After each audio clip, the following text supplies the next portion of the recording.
अस्सलाम वालेकुम स्टूडेंट्स, हमारा आज का टॉपिक है सर्वे रिसर्च या सर्वे मेथड। जैसे कि हम रिसर्च मेथड्स को डिस्कस कर रहे हैं, तो आज का हमारा मेथड सर्वे मेथड है या इसे हम सर्वे रिसर्च भी कहते हैं। आप में से अक्सर लोगों ने सर्वे के बारे में सुन रखा होगा और कुछ ना कुछ उसके बारे में जानते भी होंगे कि इसमें सवालात पूछे जाते हैं लोगों से और फिर उन सवालात की बुनियाद पर किसी बात को इस्टेब्लिश किया जाता है।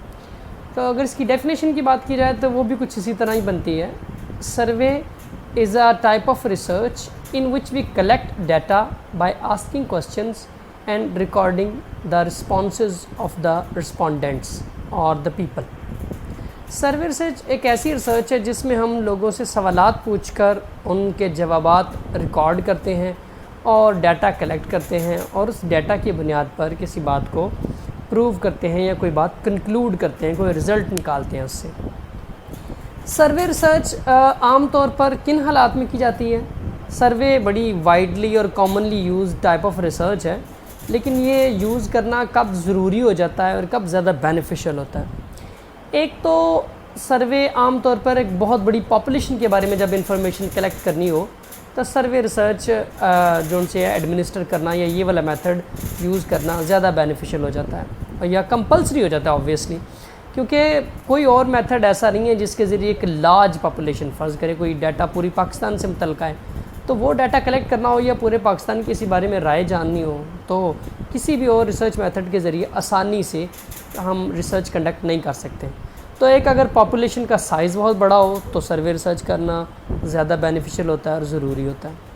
दूसरा, अगर टाइम बहुत कम हो तो कम टाइम में ज़्यादा डाटा कलेक्ट करना हो तो उसके लिए भी सर्वे रिसर्च की जाती है। मिसाल के तौर पर आपने जो जनरल पोल्स यानी इलेक्शंस वगैरह जो होते हैं, इसमें पूरे पाकिस्तान की राय जाननी होती है किसी पार्टी के बारे में कि कौन सी पार्टी हुक्मरान होगी, तो एक ही दिन के अंदर एक बहुत बड़ा डाटा जो होता है वो कलेक्ट कर लिया जाता है। तो जब बहुत कम टाइम हो तो तब भी सर्वे रिसर्च जो उनसी है वो एक वाहिद ऑप्शन के तौर पर सामने आती है। इसके अलावा जब इस टाइप की इन्फॉर्मेशन हो, लोगों के एटीट्यूड्स और इंटरेस्ट और इन चीज़ों से हवाले से एक टाइम कम हो, पॉपुलेशन बहुत बड़ी हो और इस पर एक्सपेरिमेंटल रिसर्च करना या कोई और टाइप करना पॉसिबल ना हो, तो फिर सर्वे रिसर्च करना इनेविटेबल हो जाता है, ज़रूरी हो जाता है। ठीक है जी। इसके अलावा जी सर्वे रिसर्च जो है ये पॉपुलेशन पैरामीटर्स के लिए की जानने के लिए की जाती है, यानी एक बहुत बड़ी पॉपुलेशन किसी बारे में क्या सोचती है, क्या ख्याल करती है, क्या उसके बारे में उसका मानना है। ठीक है जी। बड़ी पॉपुलेशन के बारे में, पॉपुलेशन पैरामीटर से मुराद है कि एक बहुत बड़ी पॉपुलेशन के बारे में एक आइडिया लिया जाता है। ऑब्वियसली सारी की सारी पॉपुलेशन से हम डाटा कलेक्ट नहीं करते, बल्कि उसमें से एक सैंपल लेते हैं, कुछ हिस्सा लेते हैं जो पूरी पॉपुलेशन का नुमाइंदा होता है, रिप्रेजेंटेटिव होता है, और फिर उस सैंपल से क्वेश्चन पूछकर जो रिजल्ट्स आते हैं हम उसे फिर पूरी पॉपुलेशन पर अप्लाई करते हैं कि पूरी पॉपुलेशन भी फिर यही मोर और लेस सोचती होगी या उनका भी यही ख्याल होगा इस बारे में। ठीक है जी। तो इसलिए पॉपुलेशन पैरामीटर्स के लिए इस्तेमाल की जाती है और इसमें लोगों के एटीट्यूड्स और इंटरेस्ट्स वगैरह को जानने की कोशिश की जाती है कि लोगों की दिलचस्पी किस चीज़ में है और किसी चीज़ की तरफ लोगों का स्पेशली रवैया कैसा है। तो सर्वे रिसर्च मेनली यानी लोगों के इंटरेस्ट और एटीट्यूड्स को जानने के लिए की जाती है। सर्वे रिसर्च साइकोलॉजी में भी बहुत सारी फील्ड्स में की जाती है। मसलन सोशल साइकोलॉजिस्ट जो हैं वो सोशल इश्यूज़ के बारे में जानने के लिए सर्वे रिसर्च कंडक्ट करते हैं, या ऑर्गेनाइजेशनल जो साइकोलॉजिस्ट होते हैं या कंज्यूमर साइकोलॉजिस्ट होते हैं वो लोगों की किसी ख़ास प्रोडक्ट के बारे में लाइकिंग डिसलाइकिंग जानने के लिए या लोगों की डिमांड्स जानने के लिए रिसर्च करते हैं। ठीक है जी। इसके अलावा और भी बहुत सारी फील्ड्स में, जैसे ये बिज़नेस में जिसे हम कंज्यूमर साइकोलॉजी कह रहे हैं, बिज़नेस में भी मोर और लेस इसी टाइप की रिसर्चेज़ की जाती हैं। इसके अलावा पॉलिटिकल इश्यूज़ पर आपने टीवी चैनल्स को रिसर्चेज़ करते देखा होगा या कुछ मशहूर इदारों का नाम सुना होगा। जी हमने गैलप का सर्वे ये बता रहा है कि फ़लाँ पार्टी फेमस है, फ़लाँ नहीं फेमस है। तो वो गैलप बेसिकली एक ऑर्गेनाइजेशन होती है जो सर्वे रिसर्च कंडक्ट करके किसी लोगों का एक एटीट्यूड या इंटरेस्ट किसी ख़ास चीज़, किसी ख़ास पार्टी के बारे में हमें बता रही होती है, उसका एनालिसिस करके। ठीक है जी। तो इसके अलावा तो ये जो सर्वे रिसर्च है साइकोलॉजी की डिफरेंट फील्ड्स में भी और इसके अलावा भी और कई फील्ड्स में इस्तेमाल करती है, लेकिन साइकोलॉजी में और सोशियोलॉजी और इस तरह के जो सब्जेक्ट्स होते हैं सोशल साइंसेस, उनमें सर्वे का इस्तेमाल बड़ा वाइडली उसकी एक यूजेज है, ठीक है जी। सर्वे रिसर्च के कुछ एलिमेंट्स या स्टेप्स हैं जो हर सर्वे रिसर्च का एक कंपलसरी पार्ट है। वो एलिमेंट्स या वो स्टेप्स कौन से हैं उनका हम एक एक करके एक्सप्लेन करते हैं। Namely these steps are selection of a question, selection of a problem. Number 1 selection of a problem, number 2 formulation of a hypothesis, number 3 preparation of a questionnaire, number 4 sampling or selection of a sample, number 5 data collection, number 6 data analysis और tabulation of data and number 7 conclusion। इस video को भी हम दो parts में करेंगे। कुछ steps को मैं फर्स्ट वीडियो में डिस्कस करूंगा और जो बाकी स्टेप्स हैं उनमें सेकंड वीडियो की जो सेकंड पार्ट है यानी उसके अंदर डिस्कस करूंगा। तो सबसे पहला स्टेप है जी सिलेक्शन ऑफ अ प्रॉब्लम। तो फर्स्ट स्टेप बड़ा इंपॉर्टेंट है। It is extremely important for the researcher to select a problem properly, appropriately, मुनासिब तरीके से प्रॉब्लम का इंतखाब करना। अब प्रॉब्लम का इंतखाब करने से क्या मुराद है कि टॉपिक जो है वो बेनिफिशियल हो, उस पर रिसर्च करने का कोई फ़ायदा हो, रिसर्च करने की ज़रूरत हो, वो लोगों से रेलेवेंट हो।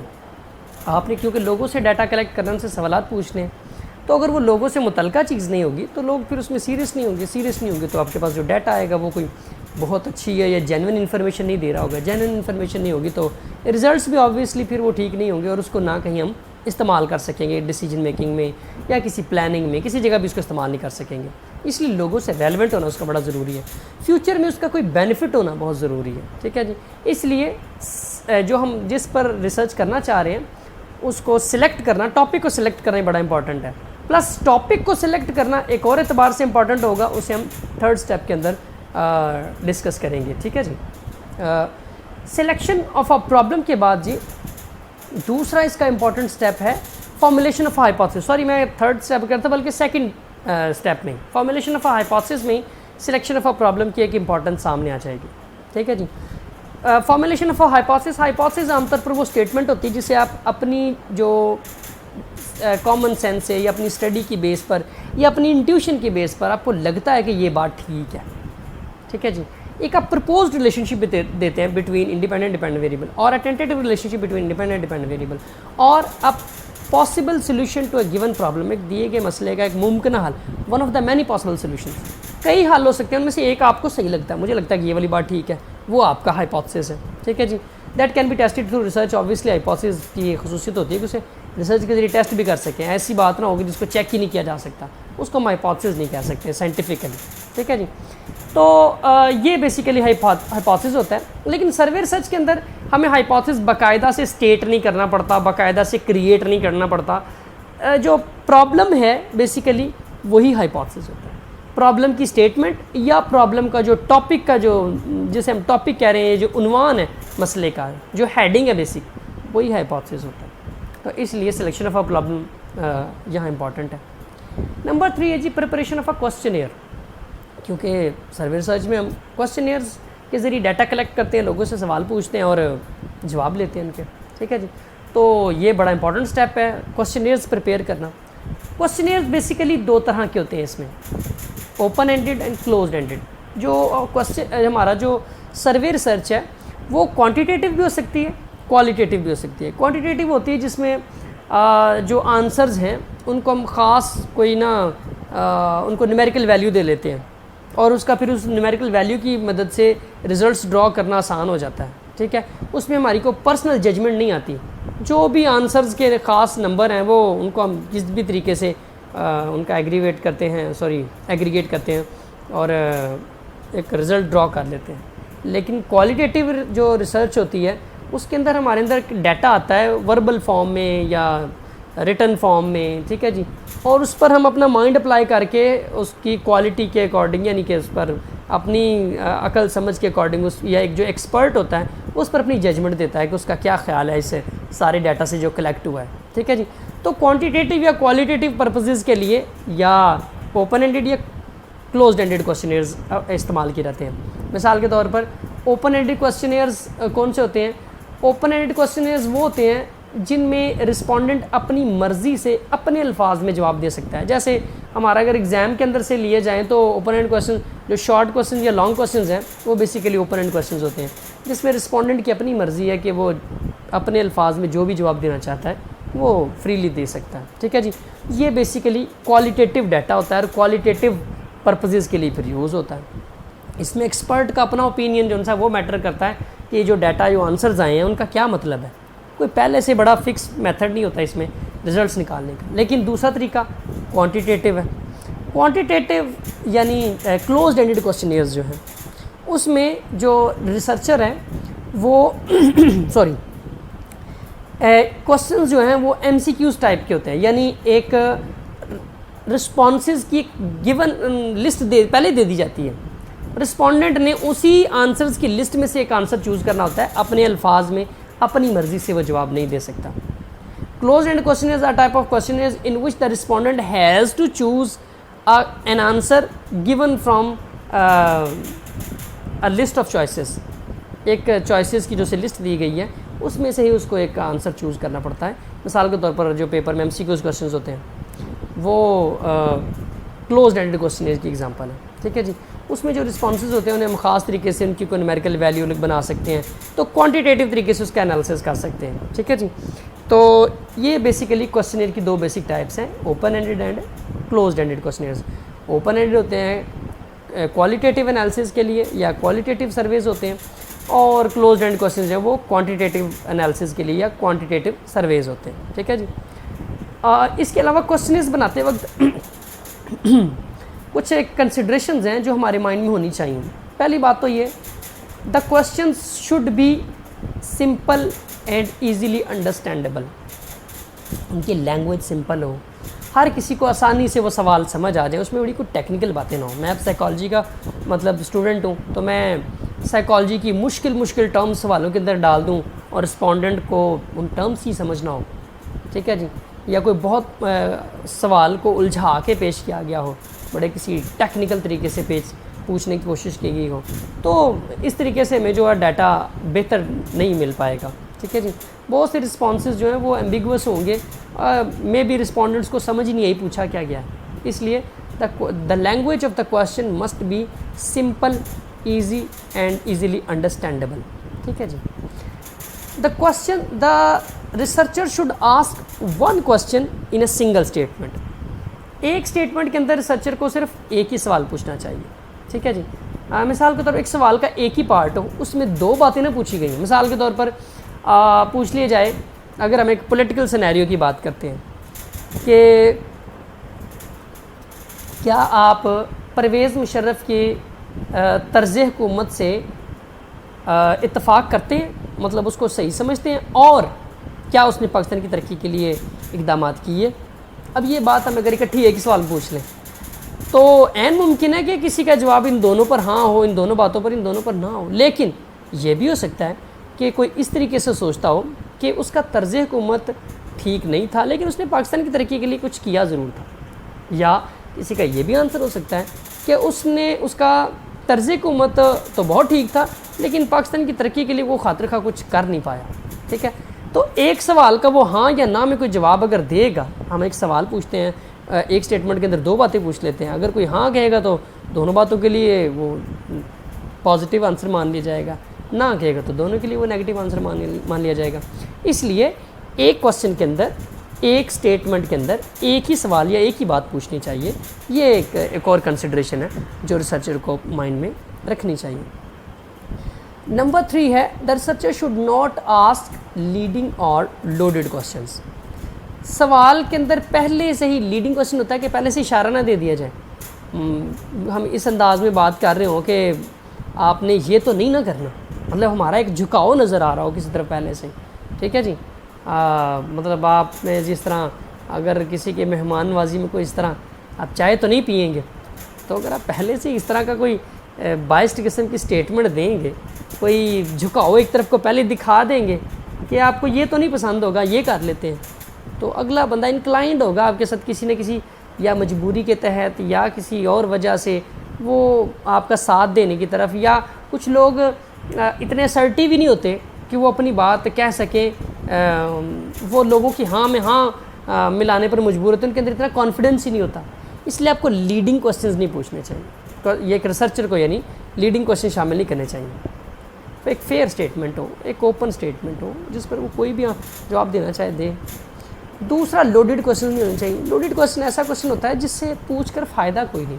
आपको एक बात पहले से पता है, हमें जिस पॉपुलेशन से आप एक बात पूछ रहे हैं पहले से आपको अंदाज़ा है कि सारी पॉपुलेशन का झुकाव इस तरफ होगा। आप पूछ लें पाकिस्तानी पॉपुलेशन से, पूछ लें जी क्या इस्लाम सबसे बेहतरीन मज़हब है, तो यहाँ 95-97% जो पॉपुलेशन है वो मुसलमान है। तो मोस्ट प्रोबेबली लोगों का आंसर इसमें हाँ होगा, पॉजिटिव में होगा। ठीक है जी। तो इस बात से हमें कुछ पता नहीं चल सके कि हमने क्या एक्स्ट्रा सी बात है हमें बिला वजह अपने उसमें ऐड कर दी होगी। तो ना तो इसको बात को ऐड करने का कोई बेनिफिट होगा, ना इसको कोई पूछने का मकसद होगा। ठीक है। और हम एक क्वेश्चन ज़ाया कर देंगे और एक इजाफी मेहनत भी करेंगे, इस सवाल का एनालिसिस भी हमें करना पड़ेगा और सब कुछ। ठीक है जी। तो इसलिए लीडिंग या लोडेड क्वेश्चंस नहीं पूछने चाहिए। इसके अलावा the researcher should not make assumptions in the questions. सवालों के अंदर उसे पहले से कुछ चीज़ मान के ना बैठा हो कि उसको लगता हो कि ये तो ऐसे ही होगी, आवाम को इसका तो पता ही होगा। मिसाल के तौर पर मैं अगर आपसे कह दूं कि जी क्या आप ऑपरेशन जिब्राल्टर के फेवर में हैं, क्या आप ऑपरेशन जिब्राल्टर को ठीक समझते थे? ठीक है जी। अब मैं ये सोच रहा हूँ कि ये पाकिस्तान की हिस्ट्री का एक बड़ा इम्पॉर्टेंट वाक़या है और आप सबको मोस्ट प्रोबेबली पता ही होगा। मैंने अब ऑपरेशन जिब्राल्टर का, बेसिकली ये 1965 की वॉर से रिलेटेड है। ठीक है जी। तो मैं ये सोच रहा हूँ कि अगर 1965 की वॉर का मोस्ट प्रोबेबली हमारे स्टूडेंट्स को पता होगा, ऑपरेशन जिब्राल्टर का भी पता होगा। ये मैंने एक एजम्पशन बना ली अपने पास से, लेकिन ज़रूरी नहीं है कि किसी को 1965 की वॉर के बारे में कुछ ना कुछ इन्फॉर्मेशन हो तो उसे ऑपरेशन जिब्राल्टर का भी पता हो। ठीक है जी। तो इस सूरत में जो क्वेश्चन हैं वो फ्रूटफुल नहीं होंगे, जो रिस्पोंडेंट्स हैं वो कंफ्यूज होंगे। ठीक है। और उनके जो आंसर्स भी हैं वो तुक्के की बुनियाद पर होंगे या उसे खाली छोड़ देंगे। तो ये अगर वो तुक्का भी लगाएंगे तो भी हमारे रिज़ल्ट्स पसंदाज होंगे, अगर वो खाली छोड़ देंगे तो भी हमारे जो रिज़ल्ट्स हैं, कंक्लूजन्स हैं, उनमें प्रॉब्लम आएगी। तो the researcher should not make assumptions in the questions. ठीक है जी। बाय द वे, अगर किसी ने वैसे डिटेल पूछनी हो तो हम ऑनलाइन क्लास में या ग्रुप के अंदर या किसी आपके सब उस सूरत में मैं आपको ये जो ऑपरेशन जिब्राल्टर का नाम दिया, मैं वीडियो क्योंकि बहुत लंबी हो जाएगी इसलिए मैंने यहाँ इसको एक्सप्लेन करना मुनासिब नहीं समझा। तो बाद में अगर कोई इंटरेस्टेड होगा तो मैं उसे एक्सप्लेन कर दूँगा। ठीक है जी। और जो लास्टली इसमें एक और चीज़ जो इम्पॉर्टेंट है, the question should be asked in a specific order according to the requirement of the topic. हमें टॉपिक को देखना चाहिए और टॉपिक के अकॉर्डिंग एक एसेंस बनती है कि सवाल पहले कौन सा पूछना चाहिए, फिर कौन सा बनता है, फिर कौन सा बनता है। तो इस बात का रिसर्चर को ख़ास ख्याल रखना चाहिए। The question should be asked in a particular order according to the requirement of the topic.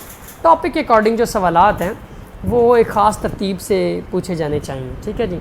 ये नहीं कि कोई बात जैसे मर्जी कोई पहले पूछ ली कोई बाद में पूछ ली, क्योंकि बातों का आपस में एक लिंक बनता जाता है और एक रीडर की या जो हमारा रिस्पोंडेंट है उसकी एक अंडरस्टैंडिंग डेवलप होती जाती है उस चीज़ के बारे में। ठीक है जी।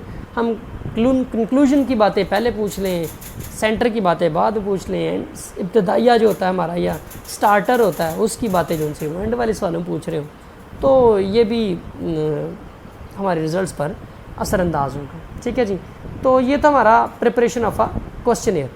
इसके बाद हमारे स्टेप्स हैं जी सिलेक्शन ऑफ अ सैम्पल और सैम्पलिंग, इसके अलावा डाटा कलेक्शन, डाटा एनालिसिस और कंक्लूजन। डाटा एनालिसिस को हम टेबुलेशन या और भी कुछ इसके नाम इसको दिए जा सकते हैं। इनको हम इंशाल्लाह नेक्स्ट वीडियो के अंदर डिस्कस करेंगे। Okay student, thank you for now.